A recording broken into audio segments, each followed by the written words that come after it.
বালাপেটত বিষাক্ত চকৰি ফেটি উদ্ধাৰ। বৰপেটা জিলাৰ সৰভোগ থানাৰ অন্তৰ্গত বালাপেট গাঁৱত আজি উদ্ধাৰ কৰা হয় এডাল বিষাক্ত চকৰি ফেটি। বালাপেট গাঁৱৰ পৰেশ শীল আৰু বুলি শৰ্মা দম্পতিদ্বয়ৰ পাকঘৰত আজি তেওঁলোকে প্ৰত্যক্ষ কৰে এডাল বিষাক্ত চকৰি ফেটি সাপ। পিছত সাপ উদ্ধাৰকাৰী কাছেম ৰেস্কিউৰে আহি উদ্ধাৰ কৰে বিষাক্ত চকৰি ফেটি সাপডাল আৰু লৈ যায় নিজৰ লগত।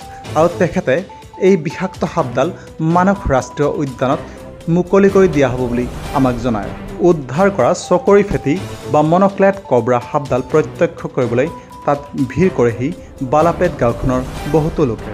সৰভোগৰ পৰা উদয়ন নাথ, নিউজ টাইম 3। নমস্কাৰ বন্ধুসকল, তো আমি আজি আহিছোঁ বৰপেটা জিলাৰ বালাপেট গাঁৱত। তো ইয়াতে এটা সাপ ওলাও বুলি আমি খবৰ পালোঁ। পাৱাৰ পিছত আমি আহিলোঁ ইয়াত সাপটো ৰেস্কিউ কৰিবৰ কাৰণে। চাওক, আমি অলৰেডি সাপটো ৰেস্কিউ কৰিছোঁ। এইটো হ'ল মনক্লেট কবৰা। ইয়াৰ মূৰত চাওক এটা চক্ৰ আছে।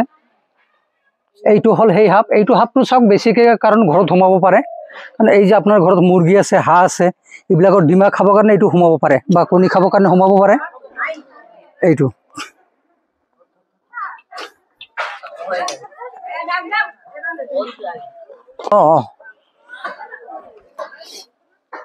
একচুৱেলি কথাটো হৈছে কি, এইবিলাক সাপ চাওক চাৰিওফালে পানী।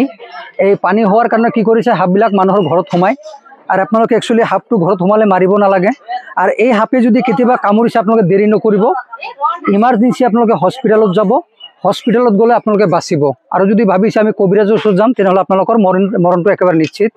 এইটো হৈছে সেই মনক্লেট কবৰা। ইয়াৰ চক্ৰ আছে, চাওক গলত মালা আছে ইয়াৰ। এইটো কিন্তু মহাদেৱৰ লগত থকা সাপটো। বিৰাট প্ৰয়োজন আছে ইয়াৰ। এইটো কামুৰিলে লগে লগে আপোনালোকে হস্পিটেলত যাব। এইটো কিমান হ'ব? 3 ফুট।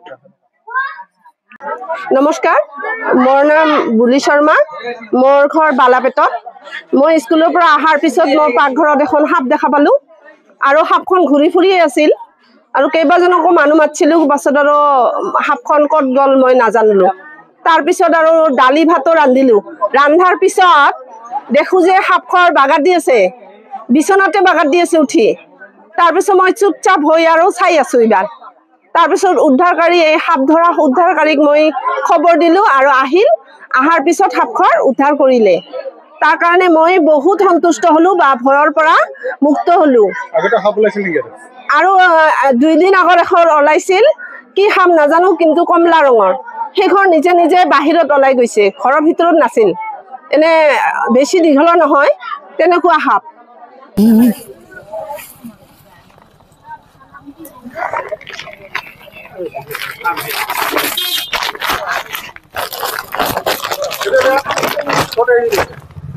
এইটো আমি এৰি দিম এতিয়া, আমাৰ মানাসত এৰি দিম।